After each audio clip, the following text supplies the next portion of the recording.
I know our family is struggling with debt right now. If you get married, we can pay off the debt with the wedding contribution from your spouse's family. You're 18 now, old enough to marry. Marry Freddie." In other words, I was being told to marry that overweight man named Freddie. All for money. For a moment, I thought it was utterly unreasonable. But then, I realized I had only two options. Either plunge into a hell of debt by refusing to marry or spend my life with Freddie. As these were the only choices swirling in my head, I remembered something. I was willing to do anything to get out of this house. The story goes back over a decade. My name is Felicity. I grew up being treated terribly by my parents. My father died in a car accident when I was 3. He was a very kind man, but Mom apparently didn't like him very much. I have no memories of being loved by Mom, probably because I resembled my father. Mom remarried just 6 months after my father's death. According to her, she had been involved with my adoptive father even when my father was alive. Mom and my adoptive father, who had betrayed my kind father, treated me horribly. I was treated as if I didn't exist, and my pleas were always ignored. It seemed to get worse after my sister Olivia was born. Mom and my adoptive father adored Olivia. Unlike Olivia, who received all their love, I was always treated as an outcast. They did give me birthday presents every year, but they were small things like pencils or erasers, while Olivia got anything she wanted. Even at Christmas, Santa Claus never came for me. When I was little, I often cried alone, hugging my knees, thinking that Santa didn't come because I was a bad child. During those painful days, something happened. I was 7 years old. On a day when heavy rain was falling due to a hurricane, Olivia got a fever. My parents, who adored Olivia, were in a panic. My adoptive father told me to buy a sports drink for Olivia. Reluctantly, I went out in the pouring rain wearing a raincoat, but my small body struggled against the strong wind and heavy rain. Moreover, our house was in the countryside, and it took an hour to reach the nearest supermarket on my little legs. When I finally reached the supermarket, after great difficulty, I was shocked. I couldn't find the wallet I thought I had brought. I might have dropped it when the wind knocked me down. As I was about to turn back, tears welling in my eyes, I suddenly heard, "Wait a minute!" from my older brother. The high school student-like older brother said, "Are you alone? It's dangerous in this weather," in a kind voice. I burst into tears at his gentle demeanor and explained my situation. I desperately told him about my sister's fever and how my parents had sent me shopping, and the older brother seemed to understand my situation. "You don't need to look for your wallet. I'll help you with the shopping," he said, and he helped me with all my shopping. I had lost my wallet and couldn't pay a single dollar, but my older brother told me not to worry and even gave me the change. He also took me close to home in a taxi, and I felt the kindness of others for the first time in a long time. "Thank you, big brother," I said with all my heart as I got out of the taxi, and my elder brother's gentle smile was very impressive. I, who had spent such a childhood, turned 18. When I was a child, I only felt constrained by being treated differently from my sister. But now, as an 11th grader, my problem is money. Mom and adoptive father were against me going to high school in the first place. Apparently, they thought it was a waste to spend money on me. But I insisted on going to high school, and the condition they gave me was that if I wanted to go to high school and stay at home, I had to put $1,000 into the family every month. The money I earned desperately from part-time jobs was consumed by living expenses. When I became an 11th grader, I had to study for college in addition to my part-time job, and I was very busy. Mom and adoptive father probably won't pay for my college. I spent all my time working and studying to get a scholarship. One day, Olivia, who had become an 8th grader, came home triumphantly and said to our parents, "Listen, listen! I got scouted by the entertainment industry." What Olivia put on the dining table was a business card from an entertainment production company I had never heard of. Mom and adoptive father said, "Olivia is cute after all," and were delighted. "Olivia has a sparkle, so I thought something like this might happen. Keep it up, Olivia. Having a daughter as a celebrity is great. Way to go, Olivia. You're nothing like your big sister." "Well, of course, I am much, much cuter than my big sister." Olivia, raised by parents who had always looked down on me and praised Olivia, compared herself to me at every opportunity. This time, she arrogantly asked, "You think so too, don't you, big sister?"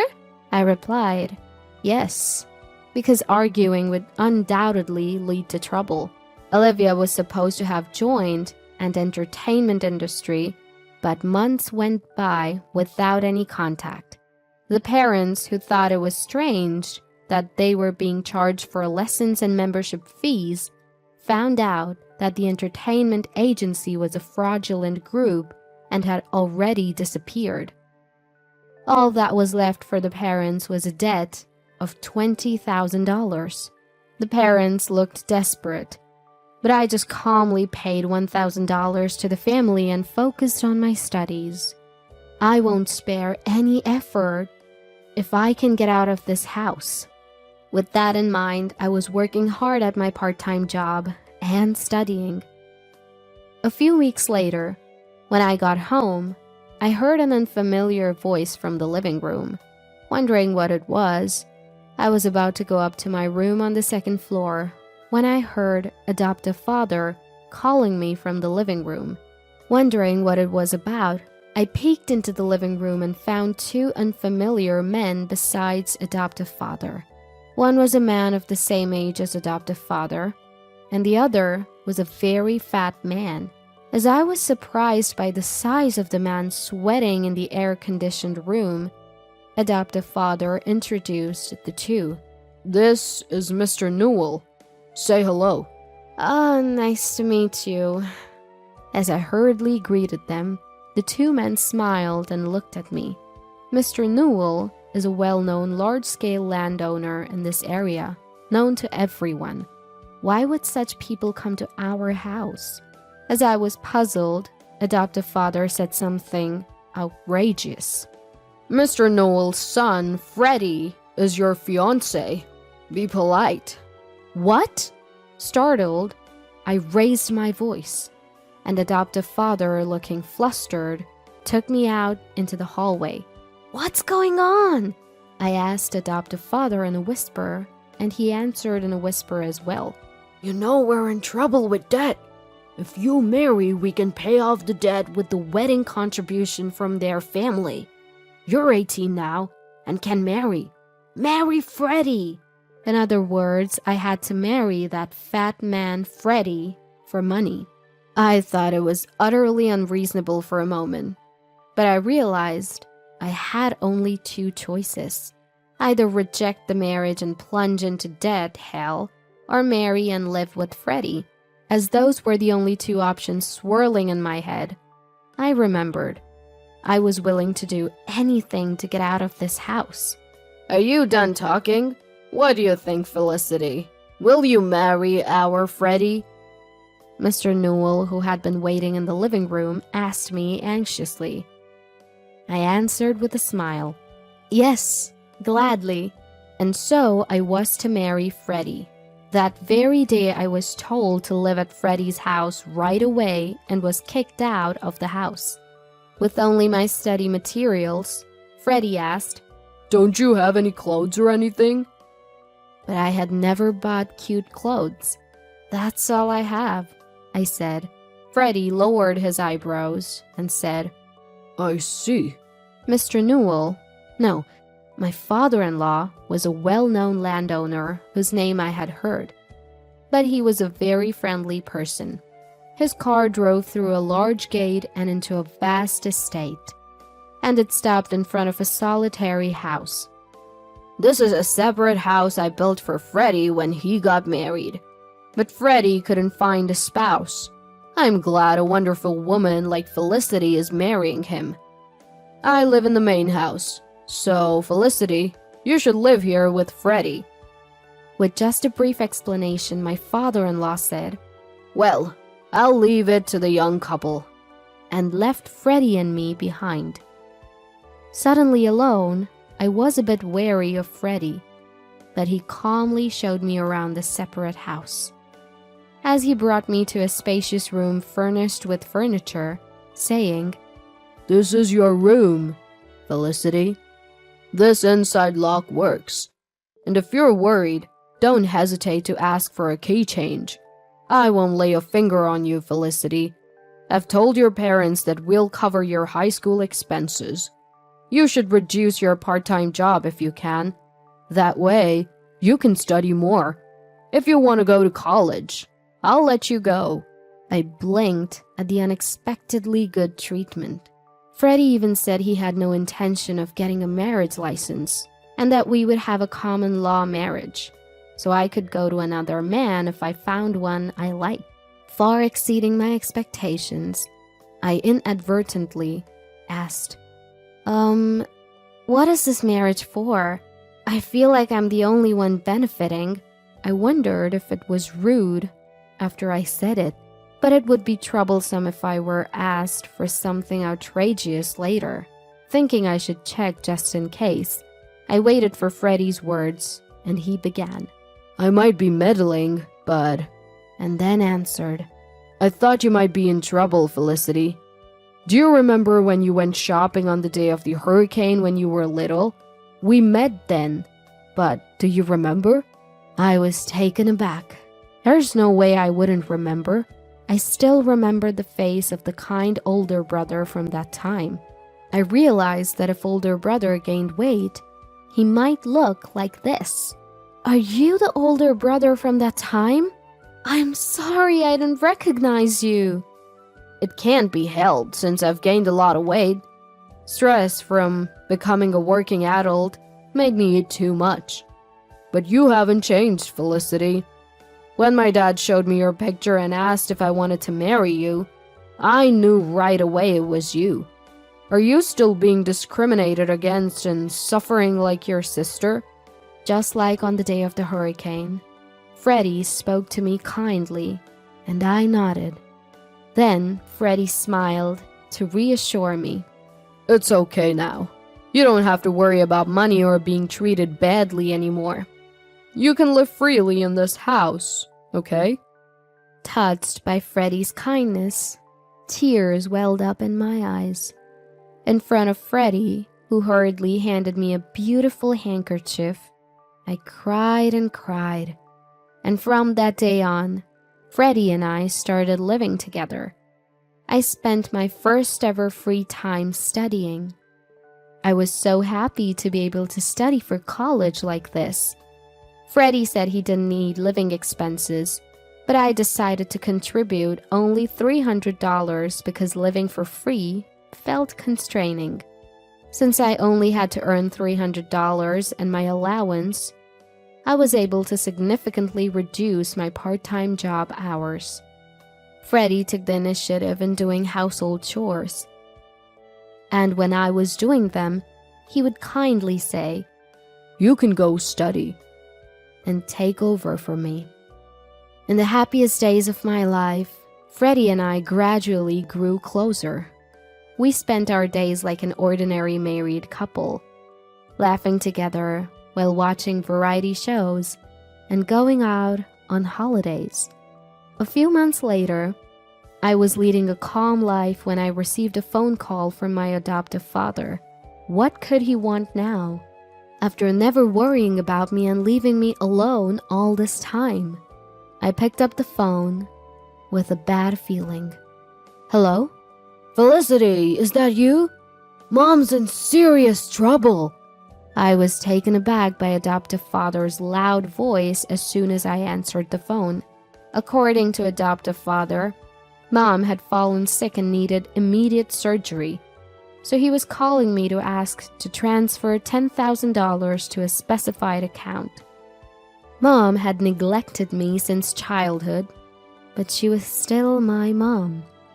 Facing a life-threatening situation, I couldn't just ignore her. What happened all of a sudden? Which hospital and what kind of illness?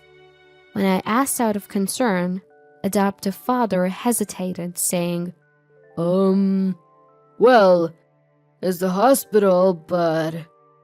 I began to feel something was off, as adoptive father suddenly became flustered.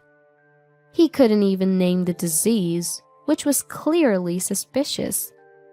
You're lying, aren't you? Enough. Don't call me for such nonsense. Wait, okay, I admit it. I lied. The truth is, I had an accident recently, and I'm being billed $10,000. According to adoptive father, he had crashed his car the other day, and the person he hit was a scary guy. He was now being billed $10,000 for repairs and medical expenses, and he claimed he couldn't pay. My irritation with him grew. You're probably lying again. It's true this time. Please, Felicity, ask Freddie to transfer the $10,000. You're all we have left. I snapped at adoptive father's desperate plea. Don't mess with me. I can't believe you called after so long just to ask for money. Neither you nor Mom ever cared about me. Not even once. And now you want me to help you? That's too convenient. No matter what you say, I have no intention of transferring the money. Goodbye. Ignoring adoptive father's plea to wait, I hung up the phone and blocked the numbers of adoptive father, Mom, and Olivia. A few weeks later, as I happened to pass by my family's house, I noticed it was vacant. A gossip-loving neighbor lady approached me, and from her I learned that the story about hitting a scary guy's car was true. According to the neighbor lady, my parents and Olivia had secretly packed their bags and left the house at night. They must have fled and are likely living a hidden life now. Living in fear must be incredibly stifling. Thinking about it, I felt a sense of relief deep in my heart. Meanwhile, I was living happy days. I had completely fallen in love with Freddie. Though Freddie, who was 10 years older than me, was often hesitant about dating me. My persistent confessions led to a decision to start dating once I graduated from high school. Freddie even took time off work to attend my high school graduation ceremony. As he accompanied me in my eating and exercise habits, Freddie slimmed down to his original figure and transformed into a handsome man. My friends were envious when I proudly introduced him as my boyfriend. After my high school graduation, Freddie and I submitted our marriage registration to officially get married. When I said I wanted to marry, Freddie nodded in agreement, so we decided to submit the marriage registration. It would take a little time for the marriage certificate to be issued, but now we were officially a married couple, not just in a common law marriage. On the way home from the city hall, we held hands for the first time. I laughed at Freddie's adorable shyness, and he said, "Now that you're my wife, Felicity, you can't be swayed by any handsome boys you meet in college." I thought I was the only one in love, that it seemed Freddie loved me very much too. I found it so ticklish that I burst into laughter. There's no way that could happen. Out of all the people I've met, Freddie is the most handsome